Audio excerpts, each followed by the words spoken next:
రవ్వ లడ్డు ఎప్పుడు ఒకేలా కాకుండా ఇలా ఒకసారి చేసి చూడండి. టేస్ట్ అయితే నిజంగా నెక్స్ట్ లెవెల్లో ఉంటుంది. అండ్ ఇలా చేసుకుంటే ఎన్ని రోజులైనా అస్సలు పాడవకుండా చాలా బాగుంటుందన్నమాట.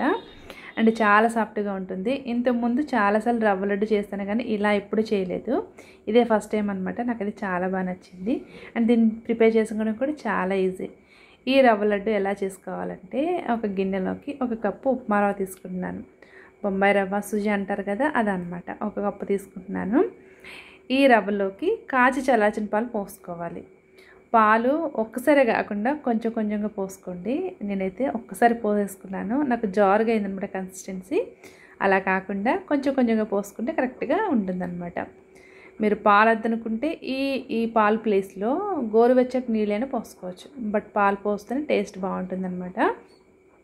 చూడండి, కన్సిస్టెన్సీ జారుగా ఉంది కదా, దీన్ని అడ్జస్ట్ చేయడానికి మళ్ళీ ఉప్మా రవ్వ వేసి అనమాట. అలా కాకుండా కొంచెం కొంచెంగా పోసుకుంటే కరెక్ట్గా ఉంటుంది. ఇలా కలుపుకోవాలండి. మరీ జారుగా కాదు, అలానే మరీ గట్టి రాయిలా కాకుండా ఇలా వీడియోలో చూపించిన విధంగా కలుపుకోవాలన్నమాట. ఇలా కరెక్ట్గా కలుపుకున్న తర్వాత మూత పెట్టేసి ఒక 10 నిమిషాల పాటు రెస్ట్ ఇచ్చేసామంటే రవ్వ అంతా కూడా చక్కగా పాలను అబ్జర్వ్ చేసుకొని సాఫ్ట్గా ఉంటుంది. అండ్ అలాగే కన్సిస్టెన్సీ కొంచెం గట్టిగా అవుతుంది అనమాట. ఇప్పుడు మూత పెట్టేసి ఒక 10 నిమిషాల పాటు రెస్ట్ ఇచ్చేసేద్దాం. 10 నిమిషాల తర్వాత చూస్తారా కదా, కలిపినప్పుడు కంటే కూడా ఇప్పుడు కొంచెం గట్టిపడింది కదా, చాలా సాఫ్ట్గా ఉంది. ఇప్పుడు దీన్ని డీప్ ఫ్రై చేసుకోవాలి. డీప్ ఫ్రై ఎలా చేసుకోవాలంటే, స్టవ్ ఆన్ చేసి కడాయి పెట్టుకొని ఆయిల్ పోసుకోవాలి. ఆయిల్ మరీ ఎక్కువగా ఉండాల్సిన అవసరం లేదండి, జస్ట్ కొంచెం ఉంటే సరిపోతుంది. అండ్ అలాగే మీడియం ఫ్లేమ్లో మంటని అడ్జస్ట్ చేసుకుని ఫ్రై చేసుకోవాలన్నమాట. అప్పుడే మనకి లోపల వరకు కూడా చక్కగా ఫ్రై అవుతుంది. చిన్న నిమ్మకాయ సైజులో పిండి ముద్దలా వేసుకుంటే సరిపోతుంది. మరీ ఎక్కువగా వేయొద్దు, అలా అని మరీ తక్కువగా వేయొద్దు అనమాట.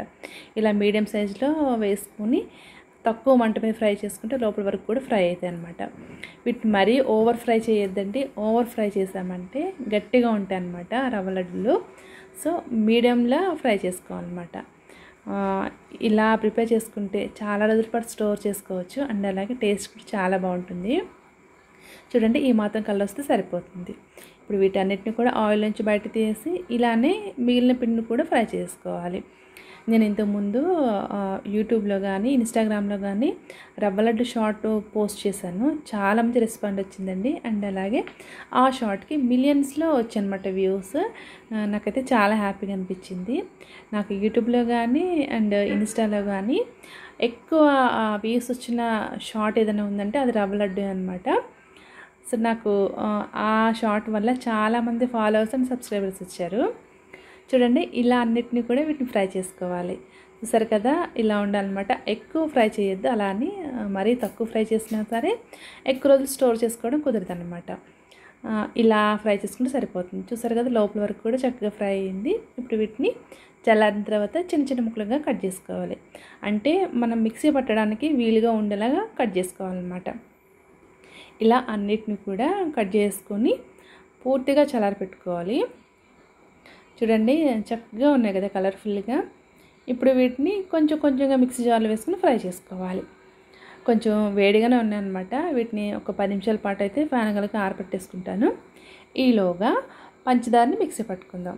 పంచదారని ఎలా మిక్సీ పట్టుకోవాలంటే, మనం 1 కప్పు ఉప్మా రవ్వ తీసుకున్నాం అనుకోండి, 1/2 కప్పు పంచదార అయితే సరిపోతుంది అనమాట. ఒకవేళ స్వీట్ తక్కువగా కావాలనుకున్నా లేదంటే ఎక్కువగా కావాలనుకున్నా సరే అడ్జస్ట్ చేసుకొని వేసుకోండి. ఇప్పుడు ఇదే పంచదారలో ఒక 2 లేదా 3 ఇలాచీలు కూడా వేసుకొని మిక్సీ పట్టేసుకోవాలి. మెత్తగా పొడి చేసుకొని పక్కన పెట్టేసుకోవాలి. ఇదే మిక్సీ జార్లో ఈ పిండి ముద్దలను కూడా వేసేసుకొని మెత్తగా గ్రైండ్ చేసుకోవాలి. అసలు ఏమాత్రం పలుకులు లేకుండా చక్కగా స్మూత్గా మిక్సీ పట్టేసుకోవాలి. చూస్తారు కదా, ఇలా ఉండాలన్నమాట. మీరు ఫ్రై చేసుకునేటప్పుడు ఎక్కువగా ఫ్రై చేసామనుకోండి, తింటున్నప్పుడు గట్టిగా ఉంటుందన్నమాట. సో దోరగా ఫ్రై చేసుకుంటేనే లడ్డూలు టేస్ట్ బాగుంటాయి అండ్ సాఫ్ట్గా ఉంటాయి అన్నమాట. ఇలా అన్నిటిని కూడా మిక్సీ పట్టేసుకొని ఒక వెడల్పుగా ఉన్న బేషన్లోకి వేసుకుంటే సరిపోతుంది. ఇప్పుడు దీన్ని పక్కన పెట్టేసుకొని మళ్ళీ స్టవ్ ఆన్ చేసుకొని కడాయి పెట్టుకొని ఒక 1/2 కప్పు నెయ్యి వేసుకొని మనకు నచ్చిన డ్రై ఫ్రూట్స్ వేసి ఫ్రై చేసుకోవాలి. నేనైతే ఇక్కడ బాదం పప్పు అండ్ జీడిపప్పు వేసి ఫ్రై చేసుకుంటున్నాను. ఇది ఆప్షన్ అనమాట, మనకు నచ్చిన డ్రై ఫ్రూట్స్ ఫ్రై చేసుకోవచ్చు.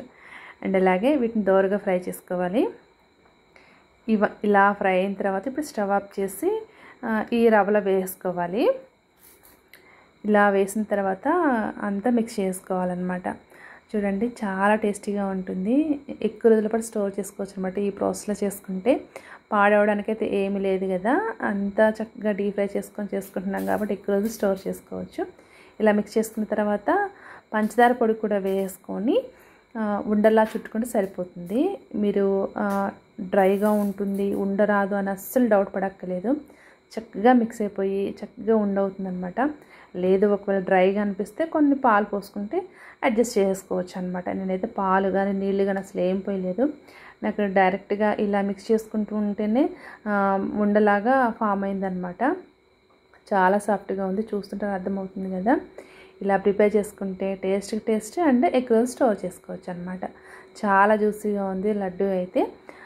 ఇలా డీప్ ఫ్రై చేసుకొని లడ్డు ప్రిపేర్ చేసామంటే నార్మల్గా చేసిన దానికంటే కూడా టేస్ట్ బాగుంటుంది.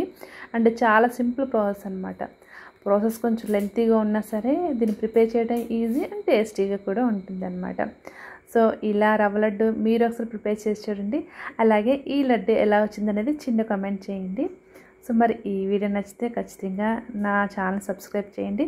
అలాగే ఈ లడ్డు ఎలా వచ్చిందనేది కూడా కామెంట్ చేయండి. థ్యాంక్ యూ అండి. Thank you for watching.